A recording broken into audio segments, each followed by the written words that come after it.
सुनिए डॉक्टर श्याम सुंदर पराशर जी की अद्भुत कथा। आज की इस कथा में आप लोगों को राजा खटवांग के चरित्र के बारे में उनकी कथा सुनाई जाएगी कि कैसे उन्होंने सिर्फ एक मुहूर्त में ही मोक्ष प्राप्त किया। तो आप लोग भी ध्यान से सुने। श्री राधे राधे। परम मंगलमय परात्पर परम अखिलेश्वर प्रभु श्री हरि की वांग्मय प्रति स्वरूपा श्रीमद् भागवत महापुराण सप्ताह ज्ञान यज्ञ में विराजमान समस्त भगवत चरणानुरागी बंधुओं एवं भक्तिमती माताओं, कल हम सबने श्रवण किया कि चक्रवर्ती सम्राट महाराज परीक्षित को जब शाप लगा 7वें दिन तक्षक के डसने का, तो सर्वस्व त्याग करके मां गंगा के तट पर पहुंच गए। अनेकानेक संत वृंद पधारे, पर परीक्षित का एक ही प्रश्न है कि म्रियमाणस्य किम कर्तव्यम। म्रियमाण जो मरने के अति निकट है, मृत्यु जिसके बिल्कुल समीपस्थ है, ऐसे प्राणी को क्या करना चाहिए। और उसी समय व्यासनंदन परमहंस परिव्राजिकाचार्य भगवान सुखदेव जी का शुभागमन हुआ। सभी संतों ने खड़े होकर के उनका दिव्य स्वागत किया। परीक्षित ने भी अभ्यर्चन पूजन करते हुए उनसे भी यही प्रश्न पूछा। प्रश्न सुनकर के ही सुखदेव जी गदगद हो गए और बोले, परीक्षित तुम्हारा प्रश्न तुम्हारे लिए अपने लिए नहीं है। वरीयाने सते प्रश्न क्रतो लोक हितम नृप आत्मविद सम्मतः पुंसा श्रोतव्यादिषु यः परः। ते प्रश्नः वरीयान्। परीक्षित तुम्हारे प्रश्न बहुत ही श्रेष्ठ हैं, उत्तम हैं, क्योंकि क्रतो लोक हितम, तुम्हारा प्रश्न लोक हित में है। केवल तुम अकेले मरने वाले नहीं हो, मृत्यु लोक में तो जो पैदा हुए हैं सबको एक न एक दिन मरना है। और 7 दिन में तुम्हें तक्षक डसेगा तो इन्हीं 7 दिनों में हर प्राणी को काल रूपी व्याल अपना ग्रास बनाएगा। दिन तो 7 ही हैं। इन्हीं 7 दिनों में से किसी एक दिन काल रूपी तक्षक हम सबको डसने आएगा। इसलिए सार्वभौम प्रश्न है परीक्षित तुम्हारा। संसार के प्राणी ये तो जानते हैं कि मरना है, पर मृत्यु पर विचार कोई नहीं करता। तस्मात् भारत सर्वात्मा भगवान ईश्वरो हरि श्रोतव्यः कीर्तितव्यश्च स्मर्तव्यश्चेच्छता भयम्। हे भारत, भारत संबोधन है परीक्षित को, क्योंकि पांडव भरत वंशी हैं। तो भरत वंश में जो भी राजा हुए वो सब भारत के नाम से जाने गए। इसलिए गीता में गोविंद अर्जुन को भारत संबोधन करते हैं, ग्लानिर्भवति भारत। और भागवत में परीक्षित को भारत संबोधन कर रहे हैं सुखदेव जी। तस्मात् भारत सर्वात्मा। हे भारत परीक्षित, इसलिए जो मृत्यु के भय से मुक्ति चाहता हो, वो मृत्यु के भी मालिक मुरली मनोहर माधव से नाता जोड़ ले। नाता कैसे जोड़ेगा? श्रोतव्य, पहले उनकी कीर्ति का श्रवण करो, उसके बाद कीर्तितव्य, फिर उनकी कीर्ति का तुम भी वर्णन करो, बखान करो। और सुनने सुनाने वाला कोई श्रोता वक्ता न मिल रहा हो, चुपचाप अकेले बैठ करके फिर स्मर्तव्य, उनका स्मरण करो।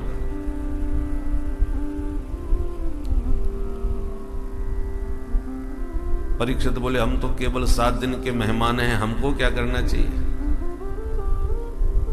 सुखदेव जी बोले, सबसे पहले तुम मन से ये निकाल दो कि तुम 7 दिन के हो। अरे भाई, 7 दिन कोई कम नहीं है। आत्मोद्धार का संकल्प जिसके भीतर हो, उसके लिए तो एक मुहूर्त पर्याप्त है। और आत्म कल्याण की भावना भीतर ना हो तो हजारों वर्ष की उम्र भी बेकार है। खट्वांग नाम के एक राजा हुए। इतने महाबली थे कि देवता इनसे सहयोग मांगने आते थे। एक बार देवासुर संग्राम छिड़ा तो देवता सब आए कि महाराज आप हमारी सहायता करें। तो राजा देवताओं की तरफ से लड़ने के लिए गए और ऐसा जबरदस्त युद्ध किया कि दैत्यों को पराजित कर दिया। देवता विजयी हुए तो केवल खट्वांग के बल पर। देवता सब गदगद हो गए इनके पराक्रम पौरुष को देखकर। बोले महाराज जो चाहिए हमसे आज मांग लो इस विजय की खुशी में।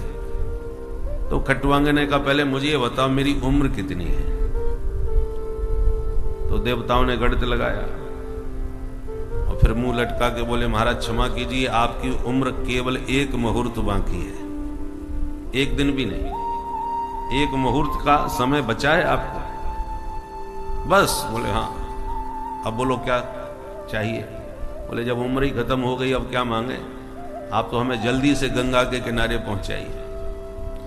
एक मुहूर्त में ही सबसे मन हटा के गंगा तट पर बैठ के प्राणायाम चढ़ा करके भगवान के चरणों में चित्त लगा करके मात्र एक मुहूर्त के भीतर ही सब चमत्कार कर दिया। और मुहूर्तात् सर्वमुत्सृज्य गतमान अभयम हरि। एक मुहूर्त में सबसे चित्त हटा के प्रभु के चरणों में लगा के मात्र एक मुहूर्त के भीतर ही खट्वांग परम गति के अधिकारी हो गए। खट्वांगो नाम राजर्षि ज्ञात्वा मित्तमिहायुष मुहूर्तात् सर्वमुत्सृज्य गतवान अभयम हरि। तवाप्येतरिह कौरव्य सप्ताहम जीवतावधि। फिर परीक्षित जब एक मुहूर्त में खट्वांग अपना कल्याण कर सकता है तो तेरे पास तो पूरे 7 दिन है। बहुत समय है 7 दिन। ये सुखदेव जी के वचन, इन वचनों ने परीक्षित का भय मिटा दिया। सदगुरु वैद्य, संत सदगुरु वैद्य के समान होते हैं। कुछ डॉक्टर ऐसे होते हैं कि कैसा भी मरीज आए मुस्कुराते हुए उसके पास आएंगे, हाथ पकड़ के नब्ज देखेंगे और ऐसी मीठी मीठी बातें करेंगे। अरे कोई बात नहीं, मामूली सी बात है, आजकल तो ये फैले ही रहा है, आप बहुत जल्दी ठीक हो जाएंगे, आप बिल्कुल मस्त रहो। ऐसी बातें करेंगे कि आधा रोग तो उसकी बातों से ही ठीक हो जाता है। मरीज के भीतर आत्मविश्वास जगा देते हैं। अब सही होगा कि नहीं होगा वो अलग बात है, पर उस वक्त मरीज के भीतर से जो टेंशन है, भय है, आतंक है रोग के प्रति, वो मिट जाता है डॉक्टर के वचन पर विश्वास करके। कुछ डॉक्टर ऐसे भी होते हैं कि स्वस्थ व्यक्ति का भी हाथ पकड़ लें तो अपनी बातों से उसे आधा बीमार कर देते हैं। अरे साहब नब्ज तो तुम्हारी बहुत खतरनाक चल रही है, आंखों में पीलापन दिख रहा है, पीलिया का भी कोई लक्षण लग रहा है, तुम एक काम करो चेकअप करवाओ। ये चेकअप। मरीज डरता डरता उनकी बातों को सुन के घबरा जाता है, महाराज ठीक तो हो जाऊंगा। बोले देखें भगवान की इच्छा है, कुछ नहीं कह सकते भाई, रिपोर्ट आने दो फिर बताते हैं। और जब तक रिपोर्ट आ जाएगी तब तक तो बेचारा वो अधमरा हो जाएगा। आपने अपनी बातों से ही उसको इतना आतंकित कर दिया कि उसके भीतर अनेक प्रकार का आतंक और आशंकाएं बढ़ गई।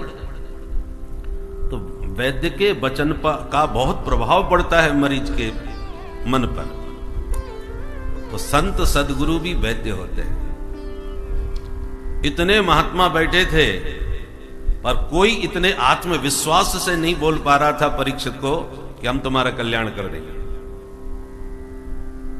सब यही कह रहे थे 7 दिन में क्या होगा, कौन सा उपाय बताएं, कौन सा साधन बताएं। और सुखदेव जी जिस आत्मविश्वास के साथ बोले, परीक्षित बिल्कुल निश्चिंत हो जाओ, चिंता न करो राजन 7 दिन बाकी अभी, घड़ी भर में ही परलोक प्राप्त होता है।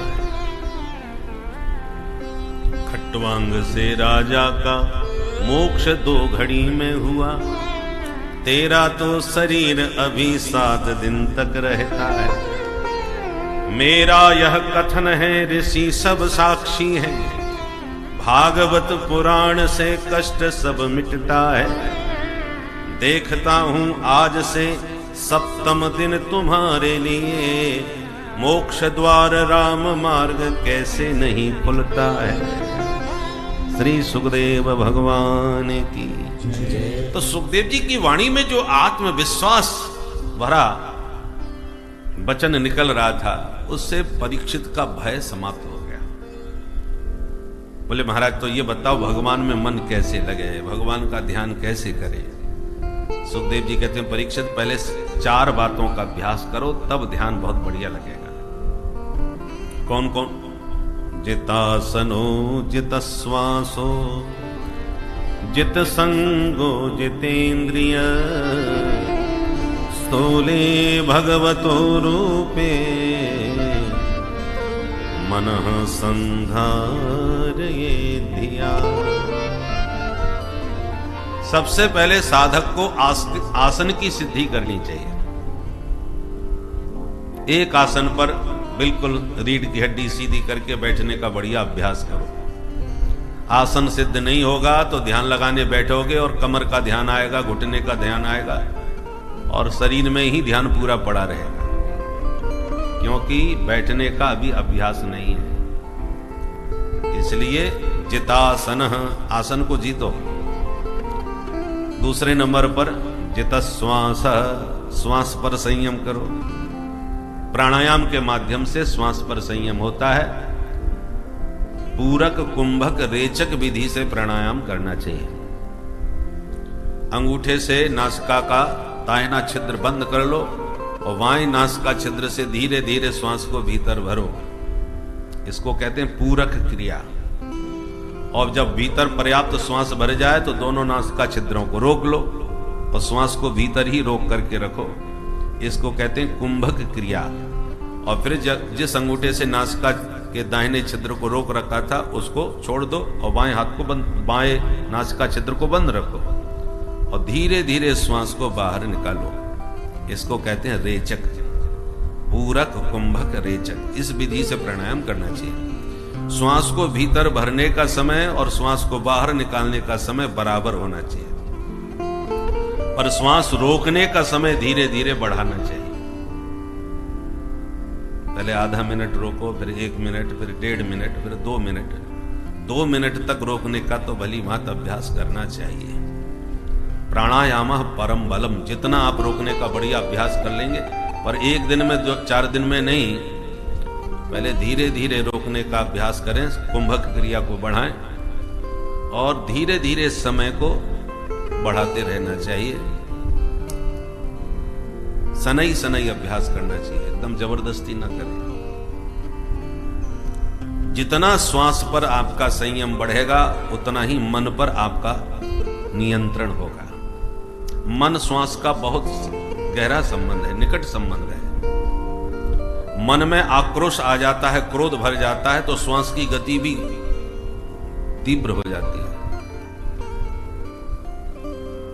इसलिए श्वास के संयम से मन का भी संयम होता है। तीसरी बात, जित संग। संसार में रहो, संसार के काम करो, संसार के व्यवहार करो, पर असंग होकर के करो। असंग, संग का अर्थ क्या है? एक होता है संग, एक होता है साथ। हम और आप साथ साथ बैठे हैं। शरीर की निकटता का नाम है साथ और मन की निकटता का नाम है संग। जो व्यक्ति आपको भा जाए या उससे कोई गहरा नाता जुड़ जाए तो वो मन में बैठ जाता है, उससे हमारा संग हो जाता है। और जिसका मन से संबंध होता है, संग होता है, वही व्यक्ति आपको दोबारा कभी भी मिल जाए तो आप पहचान जाएंगे। पहचाना क्योंकि मन में बैठा है, इसलिए। अन्यथा इतने लोग बैठे हैं और 2 घंटे बाद भी कोई आप में से मिलने आए और आप कहो कि साहब पहचाना हमको, तो हमको कहना पड़ेगा नहीं पहचाने भाई। और साहब 3 घंटे आपके सामने बैठे रहे, आपके इतने पास रहे 3 घंटे और फिर भी आप नहीं पहचाने। तो शरीर के साथ रहने से आवश्यक नहीं हुआ व्यक्ति आपकी पहचान में आवे। पहचान में वही आएगा जिसका मन से संग होगा। इसलिए जित संग, साथ सबके रहो, व्यवहार सबसे करो, पर संग किसी के संग ना। संग माने मन को बहुत ज्यादा मन में किसी को ज्यादा ना बैठा, जित संग, इसको कहते असंग भाव से रहना, अनासक्त भाव से रहना। आ गया तो वेलकम, चला गया तो भीड़ कम। आपके चित्त पर उसके आने का या जाने का बहुत अधिक प्रभाव नहीं पड़ना चाहिए, पर हम लोग प्रभावित होते ही हैं। आ गया तो गदगद हो गए, चला गया तो उदास हो गए। इसलिए जित संग रह करके संसार में व्यवहार करो। नारियल दो प्रकार के होते हैं, कच्चा पानी का और एक सूखा पका हुआ सूखा नारियल जो बचता है। दोनों में अंतर क्या है? नारियल के भीतर नारियल का गोला है, पर जो कच्चा नारियल है वो गोला नारियल से चिपका रहता है, और जो परिपक्व होता है वो नारियल का गोला नारियल के भीतर रहते हुए भी नारियल से अलग हो जाता है। अब सूखे नारियल को फोड़ो, नारियल फूट जाएगा, गोला निकल के अलग हो जाएगा। नारियल के फूटने का गोले पर कोई प्रभाव नहीं पड़ा, क्योंकि भीतर तो था पर असंग था। पर जो पानी का नारियल है, कच्चा है, उसे फोड़ोगे तो गोला संग में ही फूटेगा, क्योंकि चिपका हुआ है। उसी प्रकार संसार में चिपक के रहोगे तो जिन जिन से चिपकोगे, जिन जिन से मन को चिपकाओगे, उनके फूटने टूटने पर आप भी टूट जाओगे। बहुत से लोग कहते हैं वो उनके साथी चले गए, तब से बेचारे इतने टूट गए कि वो भी फिर उनके बिना रह नहीं पाए, कुछ ही दिनों में वो भी चले गए।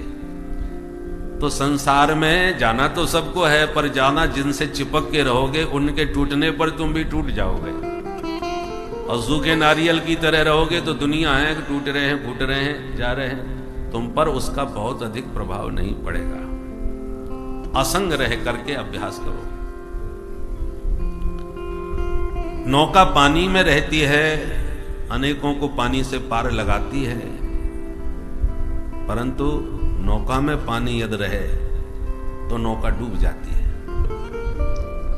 नौका में पानी नहीं होना चाहिए, पानी में नौका होनी चाहिए। हम संसार सागर में रहें, पर इस संसार सागर को अपने भीतर भरेंगे तो हम भी डूब जाएंगे, और संसार से असंग अनासक्त भाव से रहेंगे, तरेंगे और तार भी देंगे। इसलिए असंग रहने का अभ्यास करना चाहिए। चौथी बात, जितेंद्रिय, इंद्रियों पर अनुशासन रखो। हमारे जीवन रथ के ये 10 घोड़े हैं, पंच ज्ञानेंद्रियां, पंच कर्म इंद्रियां। यदि इन घोड़ों को आपने स्वच्छंद कर दिया तो ये तुम्हारे जीवन रथ को न जाने किस विषय गर्त में गिरा दे। घोड़े हमारे अनुसार चलेंगे, हम घोड़ों के अनुसार नहीं चलेंगे। देखना इंद्रियों के न घोड़े बढ़े, इनमें हरदम ये संयम के घोड़े पड़े। अपने रथ को सुमार्ग लगाते चलो, कृष्ण गोविंद गोपाल गाते चलो। इन 4 बातों का बढ़िया अभ्यास कर लो, तब भगवान का ध्यान लगेगा। ध्यान 2 प्रकार का होता है, स्थूल और सूक्ष्म। संपूर्ण जगत में जगन्नाथ का दर्शन करना ये स्थूल ध्यान है। ये जितनी भी हरी भरी हरियाली आपको पृथ्वी पर नजर आ रही है, ये भगवान विराट शरीर के रोमावली है, शरीर के रोम। ये जितने भी पर्वत श्रृंखलाएं नजर आ रही हैं, ठाकुर जी के शरीर की हड्डियां हैं। ये जितनी भी नदियां आपको दिखाई पड़ रही हैं, ये सब भगवान के शरीर की नाड़ियां हैं। जो भी सुंदरता तुम्हारे मन को आकर्षित करती है, ये माधव की मधुर मुस्कान है, इसी का नाम माया है। हासो जनोन्माद करी जमाया।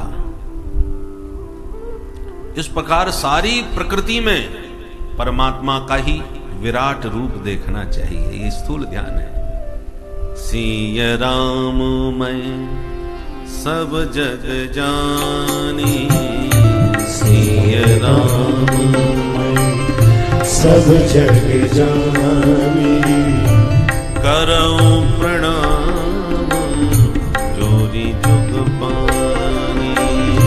करहु प्रणाम जो निज कृपानी। राममय जानी, राममय जानी। सारे जगत को जगदीशमय जानो। ये है स्थूल ध्यान। स्थूल ध्यान सही होगा तभी सूक्ष्म ध्यान आपसे लगेगा। जीवन को जीने के लिए जितना जरूरी है उतना प्रकृति के द्वारा प्रभु ने संपूर्ण प्रबंध कर रखा है। रोटी कपड़ा मकान ही तो चाहिए। साधु जन्म से जो विरक्त हो जाते हैं वो पहाड़ों की गुफाओं में रहते हैं। गुफाएं ही उनके घर है। न कोई किराया देना है, न कोई डेंटिंग पेंटिंग कराने का झंझट है। पहाड़ की गुफाओं में आराम से रहो। एयर कंडीशन गुफाएं होती हैं। गर्मियों में रहोगे तरावट मिलेगी और सर्दियों में जाओगे तो गर्माहट मिलेगी।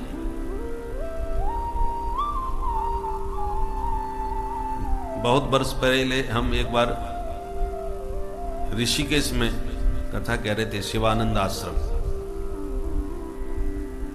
तो वहां पर थी एक डॉक्टर कुट्टी, लखनऊ की, बहुत बड़ी डॉक्टरों में उनका नाम था। तो वो कथा में सुनती थी। लगभग 72 वर्ष की अवस्था रही होगी। तो वो बोले महाराज आपको एक बढ़िया गुफा दिखाने ले जाना चाहते हैं। चलिए। तो ऋषिकेश से लगभग 22 किलोमीटर ऊपर बद्रीनाथ की यात्रा पर एक वशिष्ठ गुफा है। सड़क से थोड़ा नीचे उतरना पड़ता है। तो उस गुफा में हमने दर्शन किए। जून का महीना था, भीषण गर्मी थी और जब गुफा के भीतर घुसे तो एकदम तरावट आ गई। बहुत गहरी गुफा थी, बहुत सुंदर, एकदम शीतलता, जबकि कोई पंखा तक नहीं, एयर कंडीशन की तो बात ही छोड़ दीजिए, पर स्वाभाविक रूप से शीतलता उस गुफा में थी। तो कहने का तात्पर्य है कि परमात्मा ने संतों की साधना के लिए कितने सुंदर सुंदर घर बना रखे हैं। आपको बहुत अधिक निर्माण करने की आवश्यकता नहीं है। चूहे बिल खोदते हैं, सर्प तो प्रेम से घुस के रहते हैं। उन्हें निर्माण करने की जरूरत नहीं। दत्तात्रेय भगवान ने सर्पों से यही शिक्षा ली थी। साधु को अपने लिए निर्माण आदि का प्रपंच नहीं पालना चाहिए। जहां चाहो वहां रम जाओ। निर्माण करोगे तो फंस जाओगे। इतना पैसा मैंने इसमें लगाया, ये बनवाया, ये डिजाइन मैंने बनवाया, इतना, अब मैं इसको छोड़ के कैसे जाऊं? तो घर छोड़ के आए जैसे तैसे, अब दूसरा आसक्ति का केंद्र बनाया। उससे अच्छा है कि जो बने हुए हैं उनमें रहो, जब मौज आवे उठ के चलो। चीराणि किं पथि न सन्ति दिशन्ति भिक्षाम् नैवाङ्घ्रिपा परिभृतः सरितोऽप्यसुष्यन् रुद्धा गुहा किमजितो वतिनोपसन्नान् कस्मात् भजन्ति कवयो धन दुर्मदान्धा। सुखदेव जी कहते हैं परीक्षित तुम्हें पहनने को कपड़े चाहिए तो चीराणी किम पथि न संति। महात्मा लोग एक वृक्षों की छाल को ही वस्त्र के रूप में धारण कर लेते हैं। क्या ये वस्त्र पर्याप्त नहीं है शरीर ढकने के लिए?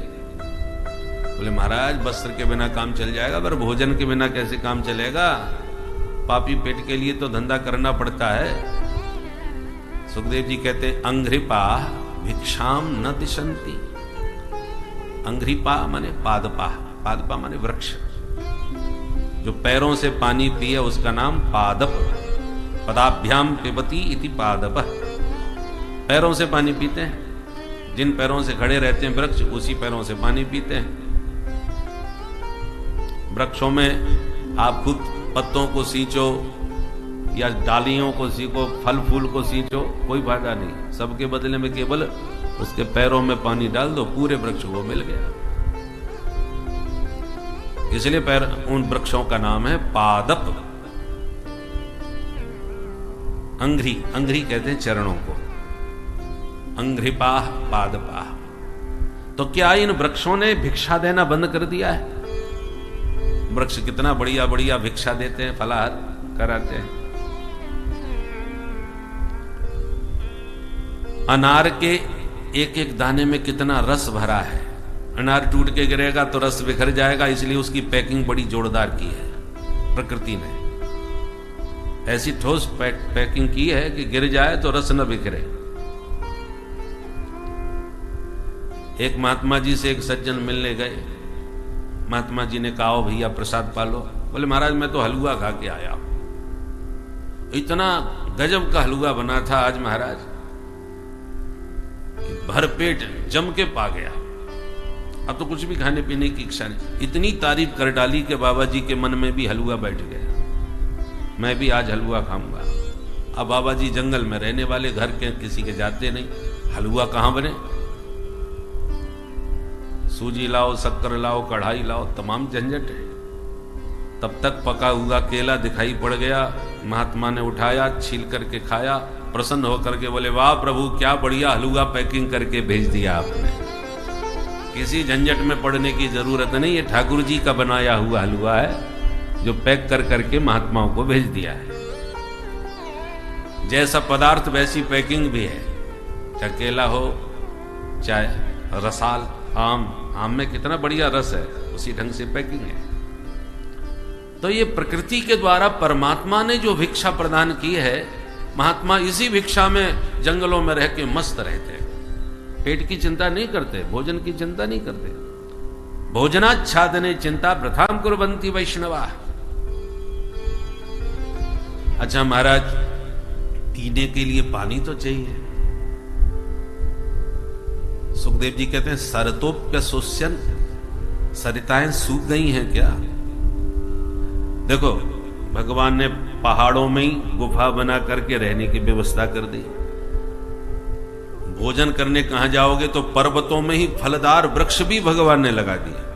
पानी पीने कहां जाओगे तो पर्वतों में ही पानी के स्रोत छोड़ दिए, पहाड़ों में ही पानी के झरने।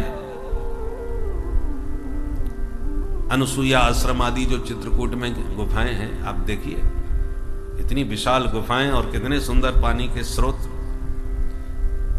तो प्रकृति के द्वारा परमात्मा ने सारा प्रबंध कर रखा है। तो कस्मात भजंती कवयो धन दुर्मदान धान।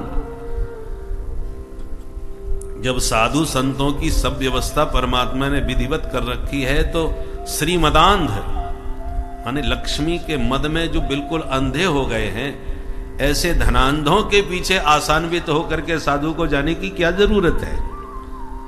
साधु मस्त होते हैं तो बड़े बड़े धनवानों की तो छोड़ो, बड़े बड़े सम्राट उनके चरणों में सिर झुकाने, माथा झुकाने आते हैं।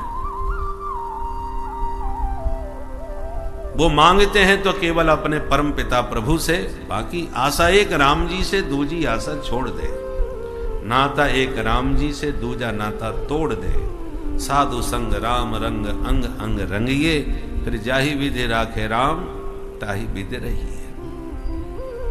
ऐसा अद्भुत चित्रण किया सुखदेव जी ने, परीक्षित प्रसन्न हो गए। अच्छा महाराज एक बात बताओ, भगवान ने ये संसार बनाया कैसे? तब सुखदेव जी को याद आया, हम कथा कहना प्रारंभ कर दिए पर मंगलाचरण नहीं कर पाया। तो अब मंगलाचरण कर रहे हैं चौथे अध्याय में। यत् कीर्तनम यत् स्मरणम यदीक्षणम यद वंदनम यत् श्रवणम यदर्हणम लोकस्य सद्यो विधुनोति कल्मषम् तस्मै सुभद्र स्रवसे नमो नमः। तपस्विनो दानपरा यशस्विनो मनस्विनो मंत्रविद सुमंगलाः क्षेमं न विन्दन्ति विना यदर्पणम् तस्मै सुभद्र स्रवसे नमो नमः। जिन प्रभु का संकीर्तन करने से यत् कीर्तनम यत् स्मरणम, जिन प्रभु का स्मरण करने से, चरणों में वंदना करने से, उनकी अर्चना करने से जीव के सारे कलमश माने पाप एक क्षण में धुल जाते हैं। ऐसे प्रभु के श्री चरणों में हम बारंबार प्रणाम करते हैं। कोई कितना भी बड़ा तपस्वी, तेजस्वी, यशस्वी, मनस्वी क्यों न बन जाए, पर जब तक भगवान के चरणों का आश्रय नहीं लेगा तब तक उसका कदापि कल्याण नहीं हो सकता। ऐसे प्रभु के चरणों में हम सब बारंबार प्रणाम करते हैं। एक के आगे शून्य लगा दो तो संख्या 10 हो जाती है, एक शून्य और बढ़ा दो तो डायरेक्ट 10 गुना और बढ़ करके 100 हो जाती है। ज्यों ज्यों शून्य बनाते जाओगे संख्या 10 गुना एक शून्य के साथ आगे बढ़ जाएगी। अब शून्य को अभिमान हो गया, वारे हम देखो हमारी शक्ति, इस एक की संख्या को हमने आज करोड़ों में पहुंचा दिया। यह है शून्य का बल। अब आपस में शून्य ही झगड़ा करने लगे, मैं बड़ा, मैंने यहां तक पहुंचाया, मैंने वहां तक पहुंचाया। झगड़ा शून्य में, आप उसमें बढ़ा तो आदि में खड़ा अंक बोल पड़ा, भैया आप ही बड़े बने रहो, हम तो ये चले। और आदि में से अंक खिसक गया तो अब बोलो क्या क्या बचा? शून्य बटा सन्नाटा, कुछ भी नहीं रहा। जो करोड़ों अरबों की बात कर रहे थे शून्य, और अंक के खिसकते ही सब बर्बाद हो गए, बेकार हो गए एक झटके में। मसकहीं करें बिरंच प्रभु अजह मसकते ही। उसी प्रकार ये अंक क्या है? भगवान की कृपा। प्रभु की कृपा के अंक के साथ यदि जोड़े रहोगे तो जो भी साधन का शून्य लगेगा वो 10 गुना आगे तुम्हें बढ़ा के ले जाएगा। और भगवान की कृपा के अंक को त्याग दिया तो चाहे जितने बड़े साधक बने रहो, सब साधना शून्य के समान हो जाती है, व्यर्थ हो जाती है। राम नाम को अंक है, सब साधन है शून्य। और अंक गए कछु हाथ ना, अंक रहे 10 गुण्य। अंक रहे तो शून्य 10 गुना आगे बढ़ेगा, और अंक नहीं रहा तो शून्य में कुछ भी नहीं बचा। इस प्रकार से प्रभु का ध्यान किया।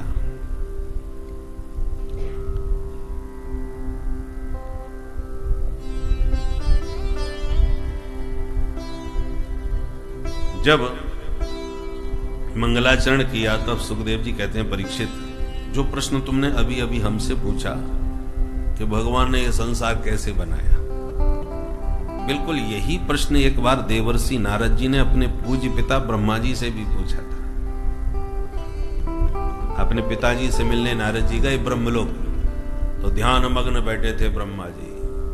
तो नारद जी ने ध्यान खुलने के बाद कहा, पिताश्री ये सारा संसार तो आपने बनाया है, तो फिर आंख बंद करके आप किसका ध्यान लगाते हैं? आपसे ऊपर कौन है? तब ब्रह्मा जी ने नारद जी को समझाया। देखो नारद, भगवान की माया से मोहित प्राणी मुझे जगत गुरु मानते हैं, और वास्तविकता तो यह सब करने कराने वाले प्रभु हैं। जब भगवान संकल्प करते हैं संसार का विस्तार करने का, तो उनके नाभि से कमल पैदा हुआ, उस कमल से मुझे ब्रह्मा का जन्म हुआ। मैंने चारों तरफ देखने का संकल्प किया, देखना चाहा, मेरे 4 मुख प्रकट हो गए, मैं चारों दिशाओं में देखने लगा, परंतु मुझे जल वायु के अतिरिक्त कुछ नजर ही नहीं आया। मेरे भीतर एक ही प्रश्न, को हम, मैं कौन हूं?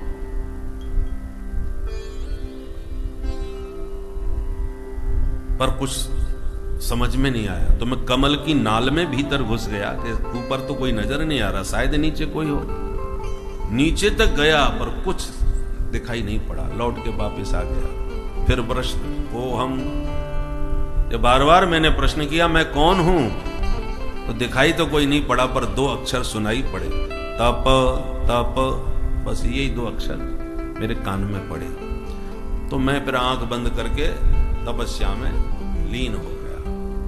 मैंने कठोर तप किया, उस कठोर तप से प्रभु ने प्रसन्न होकर के प्रकट होकर मुझे दर्शन दिया। बोल भक्त वत्सल भगवान की। इसलिए भगवान के भक्तों में प्रथम भक्त हैं ब्रह्मा जी। द्वादश महाभागवत में स्वयंभू नारद शंभु 12 भक्तों के नाम है, तो परम भागवत है। स्वयंभू नारद शंभु कुमारः कपिलो मनु प्रहलादो जनको भीष्मो बलिः वैयासकिर्वयम् द्वादशैते विजानीमो धर्मान भागवतम भटा। ये द्वादश महाभागवत। पहले नंबर पर ब्रह्मा जी को प्रकट होकर प्रभु ने दर्शन दिया और कहा, वत्स मैं तुम्हें दिव्य रहस्य ज्ञान का देता हूं, ध्यान से सुनो। ज्ञानम परम गुह्यम यद विज्ञान समन्वितम सरहस्यम तदंगम च गृहाण गदितम मया। बड़ा ही गोपनीय रहस्यमय यह ज्ञान है, बहुत ध्यान से सुने। 4 श्लोकों में उपदेश दिया है, इसलिए इसको कहते हैं चतुश्लोकी भागवत। ये श्रीमद् भागवत के 4 श्लोक मूल बीज है। बीज होता तो छोटा सा है, पर उसमें पूरे संपूर्ण वृक्ष की सामर्थ्य होती है। ऐसे ही इन 4 श्लोकों का नित्य पाठ करो, संपूर्ण भागवत का फल मिलेगा। इसलिए इसको चतुश्लोकी भागवत कहते हैं। प्रथम श्लोक में आत्म तत्व का स्वरूप समझाया है, तत्व क्या है। दूसरे श्लोक में माया का रहस्य बतलाया है। तीसरे श्लोक में जगत का स्वरूप समझाया है। चौथे श्लोक में जिज्ञासु का। ये 4 श्लोकों में बात बताई।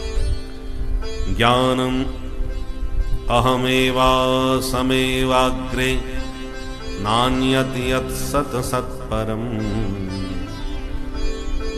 पश्चादहं यदेतच्च योऽवशिष्येत सोऽस्म्यहम् ऋतेर्धं यत् प्रतीयेत न प्रतीयेत चात्मनि तद्विद्यादात्मनो माया यथा भासो यथा तमः।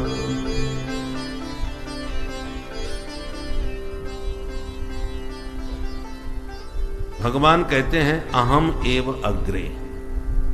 ब्रह्मा जी जब संसार में कुछ भी नहीं था, कोई भी नहीं था, तब अहम एव एकमात्र में ही था। अग्रे आदि में, न अन्यत मेरे अन्य कुछ नहीं था, न सत था न असत था, न इससे परे कोई और था। तो प्रभु जब आपके अलावा कुछ भी नहीं था, कोई भी नहीं था, तो आपने जगत किस मटेरियल से बनाया? आपके अलावा कुछ मटेरियल तो आपके पास रहा ही होगा जिससे आपने ये दुनिया बनाई। भगवान बोले ना अन्यत, मेरे अलावा कुछ नहीं था। जब कुछ नहीं था तो संसार बना कैसे? भगवान बोले जब कोई था ही नहीं, कुछ भी नहीं था, तो बनाता कैसे? मैं ही संसार बन गया। ये कैसे हो सकता है? आप संसार कैसे बन जाओगे? भाई बनाने वाला अलग होता है, बनने वाला पदार्थ अलग होता है। उदाहरण से देखिए, कुंभकार के पास मिट्टी है, तो मिट्टी के द्वारा वो कुंभ बनाता है, घड़ा बनाता है। घड़ा ही नहीं और ढेर सारे बर्तन बनाता है। घड़ा बनाता है, सकोरा बनाता है, कुल्हड़ बनाता है, दीपक बनाता है, सुराही बनाता है, चिलम बनाता है। ये सब मिट्टी से ही बनाता है। ये सब मिट्टी के पदार्थ हैं। स्वर्णकार के पास सोना हो ठोस, तो फिर उसके गहने बनाता है, चूड़ी बनाता है, हार बनाता है, अंगूठी बनाता है। बनाने वाला होता है निमित्त कारण और बनने वाला होता है उपादान कारण। 2 कारण होते हैं प्रत्येक कार्य के।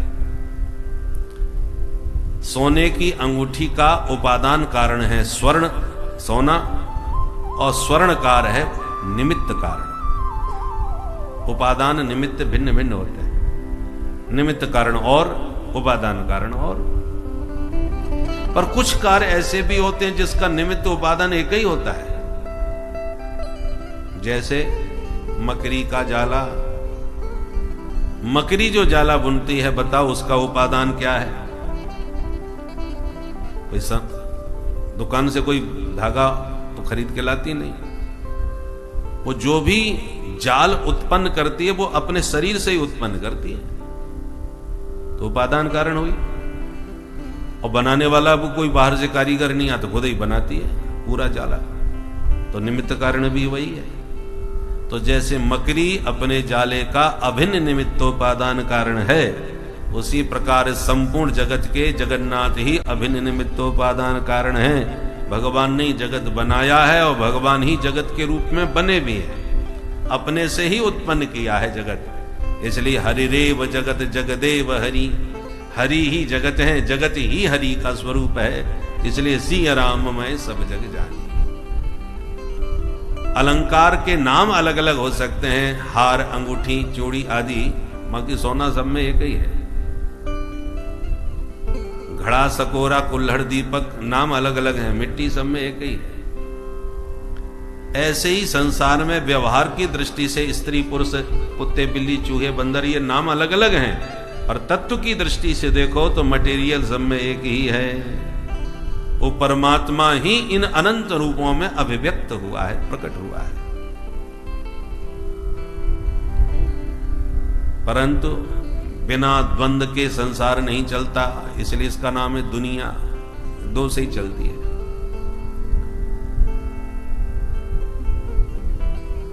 कोई भी काम ये दुनिया का दो के बिना नहीं चलेगा।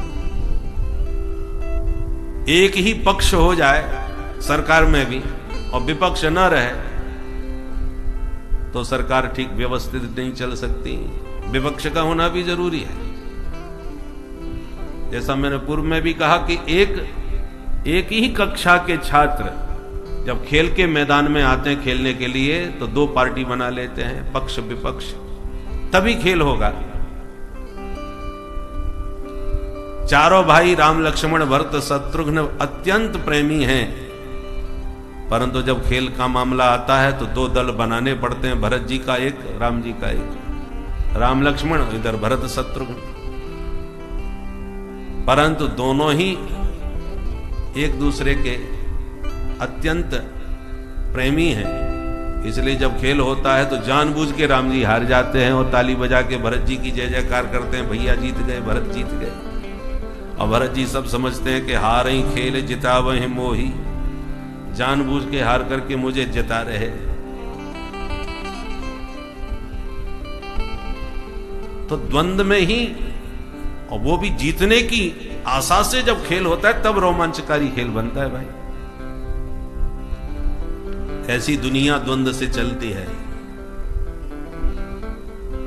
दिन है तो रात, सुख है तो दुख, लाभ है तो हानि, गोरे हैं तो काले, सब द्वंद्व है इस संसार में। शरीर में ही देखो जितने अंग हैं सब दो दो अक्षर के हैं। बाल, भाल,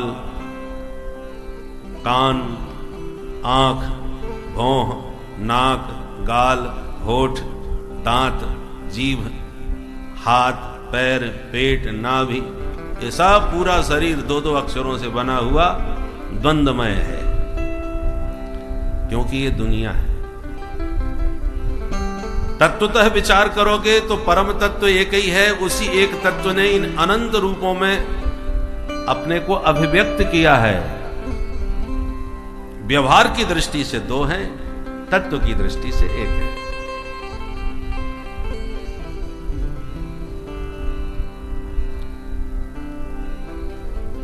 इसलिए जो तात्विक तत्वज्ञानी होते हैं वो तो कहते सर्वम खलमिदं ब्रह्म, उस ब्रह्म के अलावा कुछ नहीं है, सब में एक ही तत्व देखते हैं।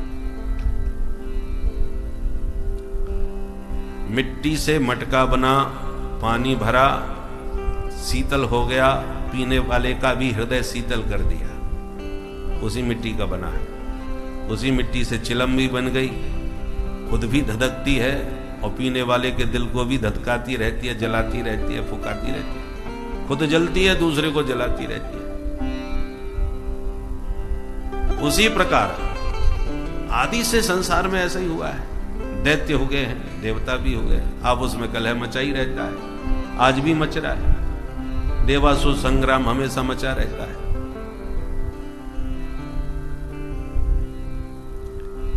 तो कोई घड़ा बन करके स्वयं शीतल रह के दूसरों को शीतलता देता है, कोई खुद जलता है और दूसरों को जलाता रहता है। ये द्वंद्व में संसार है। ये द्वंद्व कभी खत्म नहीं हो सकता। द्वंद्व खत्म हो गया, संसार खत्म हो जाएगा।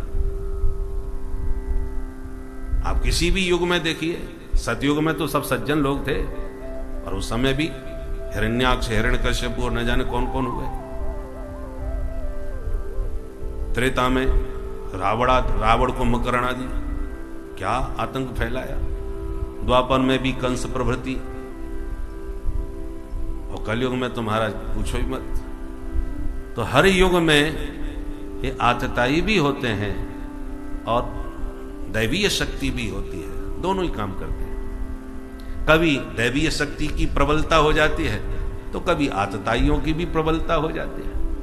कभी कभी बड़े बड़े शक्तिशाली देवताओं को भी हाहाकार करते हुए भग करके भगवान की शरण में जाना पड़ता है, हे प्रभु बचाओ। और ज्यादातर देवता ही भागते हैं भगवान की शरण में, राक्षस लोग नहीं भागते। राक्षस लोग तो हमेशा सताने में, जहां वो शक्ति संपन्न हो गए कि देवताओं पर सबसे पहले हमला किए। ये राक्षसों की प्रवृत्ति है।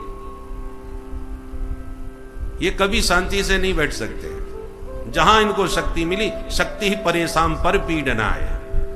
जहां इनको बल मिला कि इन्होंने दूसरों को सताना प्रारंभ किया। देवता कितने भी शक्ति संपन्न हो, वो तो शांति से रह लेंगे, पर राक्षस लोग कभी नहीं रह सकते। हर युग का नियम है। जहां उनको बल मिला कि उन्होंने सताना प्रारंभ किया, हमला करना प्रारंभ किया। ये राक्षस प्रवृत्ति है। पर यह संसार द्वंद्वमय है। ये द्वंद्व कभी मिटने वाला नहीं।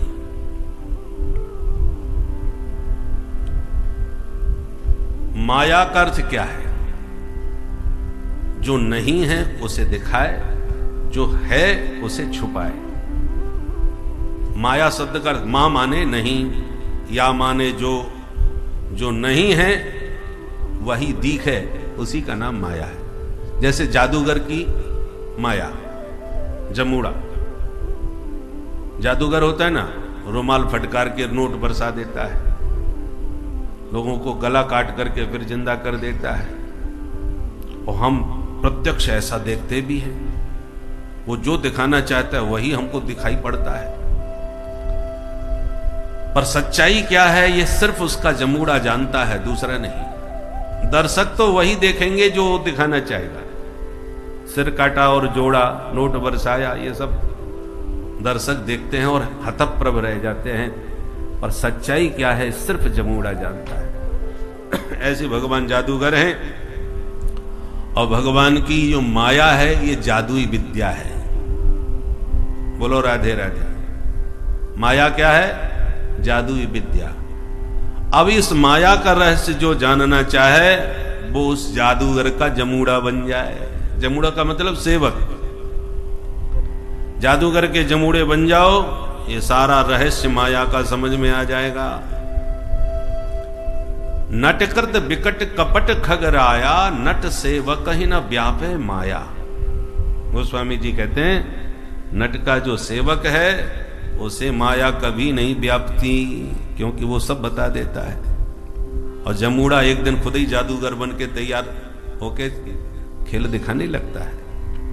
इसलिए जानत तुम ही हो जाई, सोई जाने जे देव जनाई। जादूगर यदि समझा दे तो 1 मिनट में सारा रहस्य समझ में आएगा, और न समझाना चाहे तो कितनी भी खोपड़ी लगा लो, आपको इस समझ में नहीं आएगा इसने कैसे कर दिया।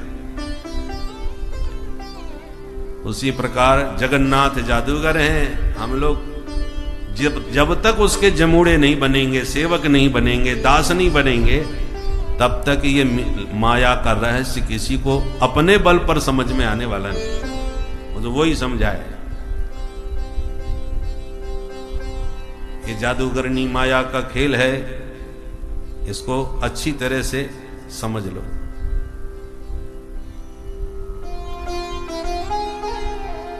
अरे सब जग को रही नचाए, ये माया सबको नचा रही है, हम भी नाच रहे हैं। जैसे कठपुतली नाचती है ना, कठपुतली कोई नाच सकती है क्या? नहीं नाच सकती। नचाने वाला सूत्रधार है जो अपने इशारों पर उसे नचाता है।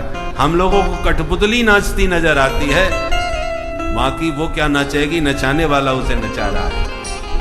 उसी प्रकार सब जग को रही नचाए, हो नचाए हरि माया जादूगरनी।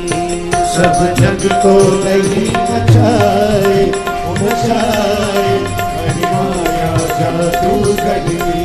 सब जग को रही नचाए, हो नचाए हरि माया जादूगरनी।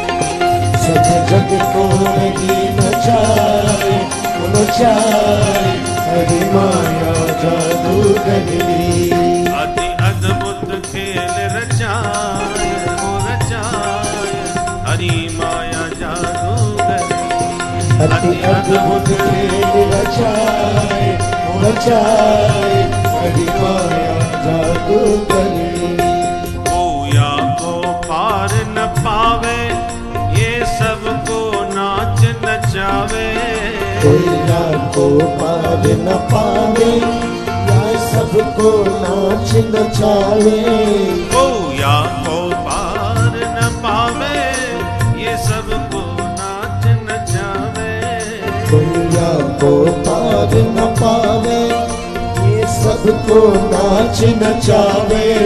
दुख में सुख को दर्शाए, दर्शाए हरि माया जादूगरनी। दुख में सुख को दर्शाए, दर्शाए हरि माया जादूगरनी। अति अद्भुत खेल रचाए, हो रचाए हरि माया जादूगरनी। अति अद्भुत खेल रचाए, रचाए हरि माया जादूगरनी। राधे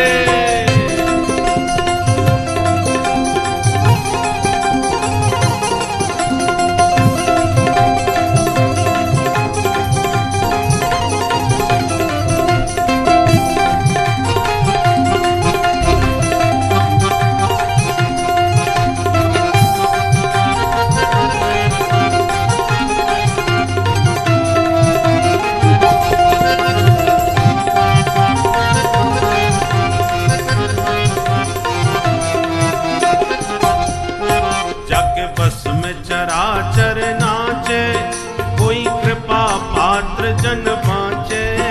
जग बस में चराचर नाचे, कोई कृपा पात्र जन बाचे। माया से सब नाच रहे हैं, जो भगवान का कृपा पात्र होता है वही माया से बच पाता है। माँ में भी ये प्रपद्यन्ते माया में ताम तरंजते। जाके बस में चराचर नाचे, कोई कृपा पात्र जन बाँचे। जग बस में चराचर नाचे, कोई कृपा पात्र जन बाचे। जय ही सद्गुरु, जय ही सद्गुरु, जय ही बचाए, ओ बचाए हरि माया जादूगरनी। जय सद्गुरु देहि बचाए, ओ बचाए हरि माया जादूगरनी। सब जग को रही नचाए, ओ नचाए हरि माया जादूगरनी। सब जग को रही नचाए, नचाए हरि माया जादूगरनी। श्री राधे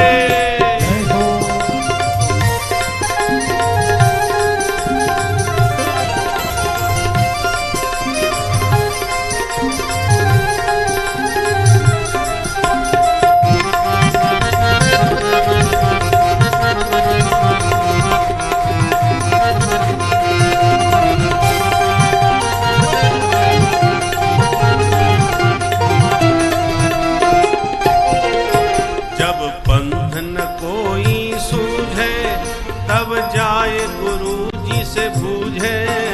जब पंथ न कोई सूझे तब जाए गुरु जी से पूछे। जब पंथ न कोई सूझे तब जाए गुरु जी से पूछे। जब पंथ न कोई सूझे तब जाए गुरु जी से पूछे। बचबे को कौन उपाय, उपाय हरि माया जादू करनी। बचबे को कौन उपाय, उपाय हरि माया जादू करनी। अति अद्भुत खेल दिखाए, ओ दिखाए हरि माया जादू करनी। अति अद्भुत खेल रचाए, रचाए हरि माया जादू करनी। जय हो।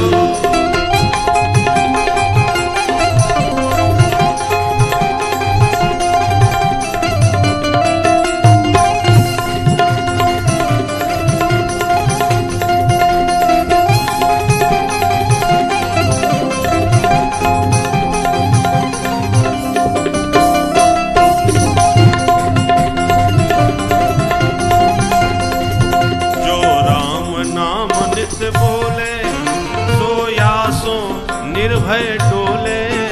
जो राम नाम नित बोले सोया सो निर्भय डोले। जो राम नाम नित बोले सोया सो निर्भय डोले। जो राम नाम नित बोले सोया सो निर्भय डोले। दई गुरुवर कैल बताए, को बताए हरि माया जादू करनी। दई गुरुवर कैल बताए, को बताए हरि माया जादू करनी। सब जग को रही नचाए, नचाए हरि माया जादू करनी। सब जग को नहीं नचाए, नचाए हरि माया जादू करनी। अति अद्भुत खेल दिखाए, ओ दिखाए हरि माया जादू करनी। अति अद्भुत खेल माया हरि माया जादू करनी। माया जादू करनी। प्रभु माया जादू करनी। हरि माया जादू करनी।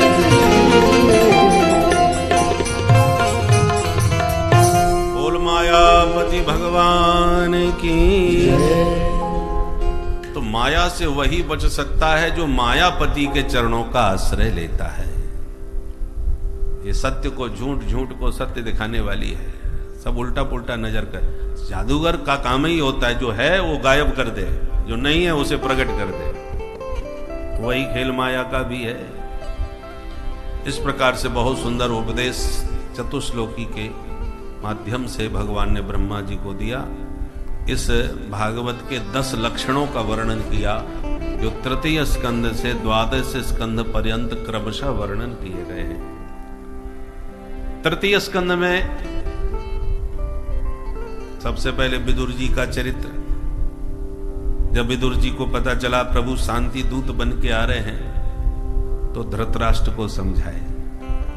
बड़े स्पष्ट शब्दों में विदुर जी ने कह दिया कि महाराज, पुत्र मोह में आकर के आप राष्ट्र का सर्वनाश न कीजिए। ये दुर्योधन है, साक्षात कलयुग का स्वरूप है। अपना कल्याण चाहो, राष्ट्र का हित चाहो तो इस पापी पुत्र का परित्याग कर दो। विदुर जी ने खुल के बोल दिया। दुर्योधन ने सुन लिया, आग बबूला हो गया, एकदम तिलमिला के खड़ा हुआ और बहुत ही भला बुरा विदुर जी को बोल दिया। कहे न मत्रप जिह्वम दास्याश्वतम यद बल नहीं बपुष्टा। हमारे टुकड़ों पर पलने वाला दासी पुत्र, तू हमको घर से निकलवाएगा। पांडव जिनको काकाजी कह के आदर देते थे, दुर्योधन उनको दासी पुत्र कह के दुत्कार रहा है। तो बहुत अपमानित किया तो विदुर जी ने समझ लिया, धृतराष्ट्र अंधे हैं, देख नहीं सकते, परंतु बहरे तो नहीं है, सुन तो रहे हैं। पुत्र इतना अभद्र शब्दों का प्रयोग कर रहा है, फिर भी धृतराष्ट्र मौन है। तब विदुर जी समझ गए हमारी यहां कोई आवश्यकता नहीं रह गई, और जहां अपनी उपयोगिता सिद्ध न हो वहां से चला जाना चाहिए, नहीं तो पग पग पर अपमान होता है। स्वयं धनुर्द्वार निधाय मायाम गतव्यथो याद पुरमानयान सनिर्गत कौरव पुण्य लब्धो गजावया तीर्थ पद पदा। अपने धनुष्मान राजद्वार पर रख करके विदुर जी महाराज निकल गए कि दुर्योधन तुम हमको क्या निकालोगे, हम तुम्हें छोड़ के जा रहे हैं। पद से इस्तीफा दे दिया। पर सुखदेव जी कहते हैं ये विदुर जी नहीं जा रहे, तो कौन जा रहे हैं? सनिर्गतः कौरव पुण्य लब्धा। मानो अब तक का कौरवों का जितना पुण्य था वो विदुर के रूप में प्रकट होकर के जा रहा है। देखो, दोनों पक्षों में धर्म था, कौरव और पांडव। कौरव पक्ष में था विदुर के रूप में धर्म, क्योंकि विदुर जी धर्मावतार है, और पांडव पक्ष में भी था धर्म युधिष्ठिर के रूप में, वो भी धर्मावतार है। दोनों पक्षों में धर्म तो है, पर दोनों में अंतर बहुत बड़ा है। पांडव पक्ष का धर्मराज जो भी युधिष्ठिर जी बोलते हैं, सभी पांडव एक स्वर में उसे सहर्ष स्वीकार करते हैं। कौरव पक्ष के धर्म रूप विदुर जी जो भी बोलते हैं कोई सुनता ही नहीं, कोई मानता ही नहीं। नहीं माना तब भी ठीक था, पर अब तो विदुर जी का त्याग ही कर दिया। धर्म का त्याग करते ही धर्म निरपेक्ष हो गए पूरी तरह से। बोलो राधे राधे। और परिणाम यह हुआ कि विदुर जी के रूप में धर्म का त्याग करने से धर्म विहीन कौरव समाज हो गया, और पांडव कमजोर होते हुए भी धर्म के आश्रय में थे। इसलिए कौरवों के पास 11 अक्षौणी सेना थी, पांडवों के पास 7 अक्षौणी सेना थी। कौरव दल में एक से एक महाभट थे। इच्छा मृत्यु का वरदान प्राप्त पितामह भीष्म, सबको धनुर्विद्या का प्रशिक्षण देने वाले आचार्य द्रोण, कर्ण जैसे महावीर, अश्वत्थामा, कृतवर्मा, कृपाचार्य आदि आदि एक से एक दिव्य शक्ति संपन्न योद्धा थे। परंतु पांडवों के पास बहुत बड़े योद्धा नहीं थे। कन्हैया भी थे तो निहत्ते थे, अस्त्र न उठाने का प्रण किए बैठे थे। परंतु उनके पक्ष में यदि कोई था तो धर्म था, और यतो धर्मस् ततो जय। धर्म जिसके पक्ष में होता है विजय उसको प्राप्त होती है, क्योंकि धर्मो रक्षति रक्षितः। धर्म की रक्षा जो करता है धर्म उसकी रक्षा करता है। कौरव प्रबल होते हुए भी आज विदुर रूपी धर्म का त्याग कर बैठे हैं। विदुर जी तो चले गए तीर्थ यात्रा करने। बहुत दिनों बाद जमुना तट पर घूमते हुए आ रहे थे कि उद्धव जी से भेंट हो गई।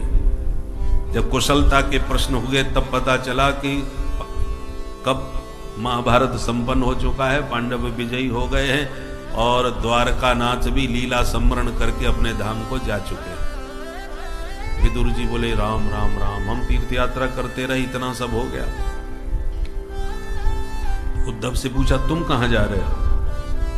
उद्धव जी बोले प्रभु ने हमको आदेश दिया है बद्रीनाथ जाने का।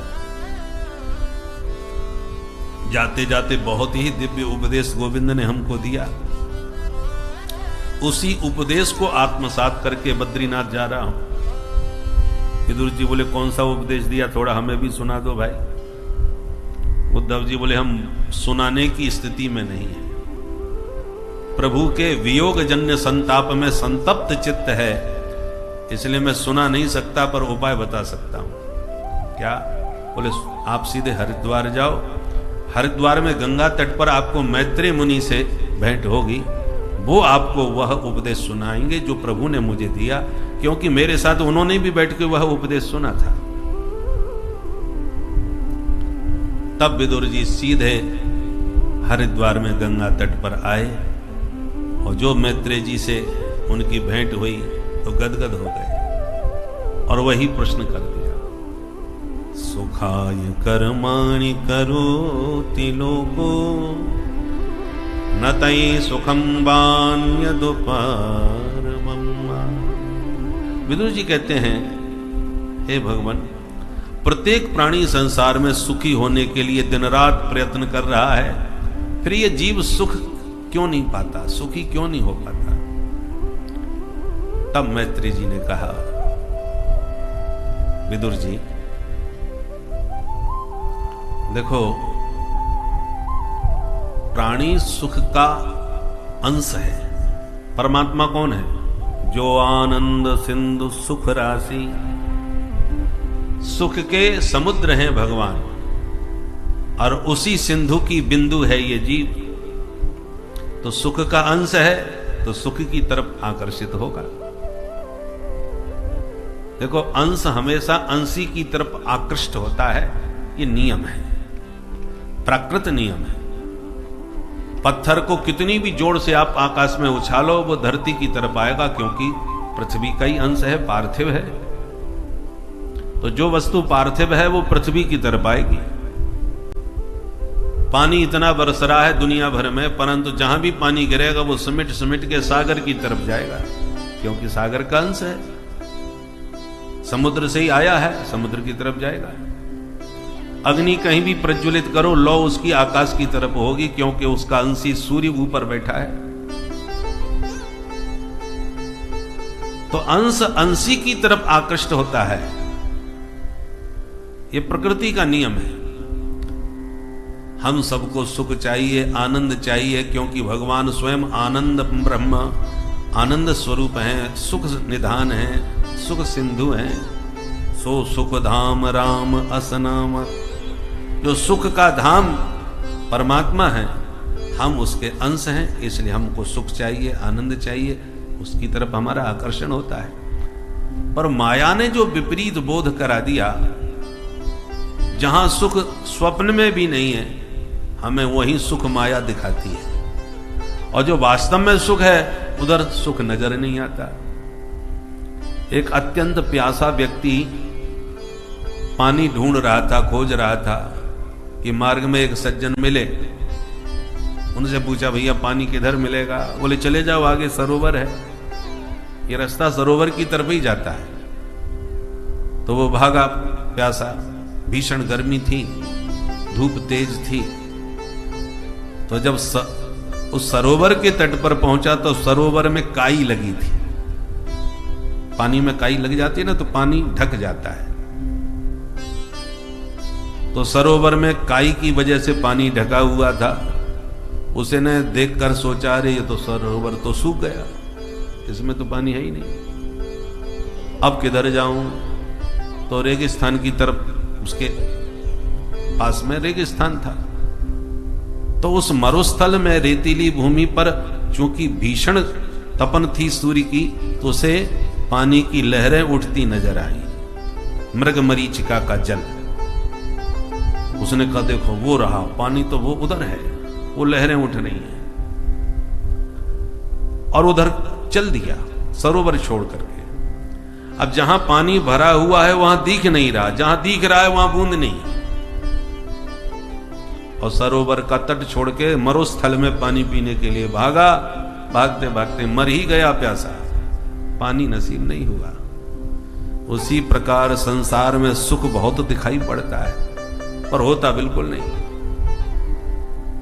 सब एक दूसरे को सुखी समझते हैं, सुखी कोई नहीं। धनहीन कहे धनवान सुखी, धनवान कहे सुख राजा को भारी, राजा कहे महाराजा सुखी, महाराजा कहे सुख इंद्र को भारी, इंद्र कहे चतुरानन को सुख, ब्रह्मा कहे सुख विष्णु को भारी, पर तुलसीदास विचार कहें, हरि भजन बिना सब लोग दुखारी।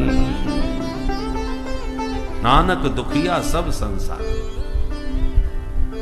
गीता में भगवान ने इसलिए कहा दुखालयम अशाश्वतम, ये जगत अशाश्वत है इसलिए दुखालय है। दुखालय का मतलब दुख का घर। जैसे विद्यालय, औषधालय, भोजनालय, पुस्तकालय, ऐसी संसार है दुखालय। पुस्तकालय में एक ही किताब नहीं मिलेगी, कई प्रकार की पुस्तकें मिलेंगी। भोजनालय में एक ही वस्तु नहीं मिलेगी, अनेक प्रकार का भोजन मिलेगा। ऐसे ही इस दुख में एक ही, इस संसार में एक ही दुख नहीं मिलेगा, दुखालय है। दुख की कई वैरायटियां हैं। किसी को देखो, गरीब को दूसरे प्रकार का दुख, अमीर को दूसरे ढंग का दुख। गरीब कहता है भोजन नहीं है, भूखा मर रहा हूं। अमीर कहता है भूख नहीं है, खाने की इच्छा नहीं होती। परेशान सभी हैं, तरीके अलग अलग हैं, पर है ये संसार दुखालय। और माया की शक्ति भ्रम से हमको यही सुख नजर आ रहा है। विद्यार्थी थे तब कहते परीक्षा पास हो जाए बस आनंद आ जाए। कई डिग्रियां पास कर ली, आनंद आया। बोले नहीं साहब, अब जब तक नौकरी न लगे तब तक ये डिग्री किस काम की। नौकरी लग गई साहब, आनंद आ गया। बोले न, नौकरी तो लग गई, अब शादी और हो जाए। शादी हो गई, आनंद आ गया। बोले महाराज शादी तो हो गई, बच्चा नहीं हो रहा, बच्चा और हो जाए। सारी जिंदगी बस ये और मिल जाए, वो और मिल जाए, करते करते जुटाते गए। पर सब कुछ पाने के बाद में भी ये कभी नहीं कह पाए कि अब हम पूरी तरह से सुखी हैं, अब जीवन में परिपूर्ण आनंद है। हर व्यक्ति के जीवन में कोई ना कोई अभाव, कोई ना कोई कमी, कोई ना कोई कष्ट बना रहता है। जितना जीव बहिर्मुख होगा उतने ही दुख के दलदल में धंसता जाएगा, और जितना अंतर्मुखी होता जाएगा उतना ही स्वस्थ और मस्त होता चला जाएगा। साधु संतों के पास कुछ नहीं होता, कल के भोजन का कोई ठिकाना नहीं है, फिर भी बड़े मस्त हैं। हमारे पास तो महाराज भोजन भंडार सब भरे पड़े हैं, फिर भी महाराज नींद की गोली खा के सोना पड़ रहा है चिंता के मारे। और फकीरों के पास कुछ नहीं है, फिर भी कोई चिंता नहीं। फिक्र सबको खा गई, फिक्र सबकी पीर।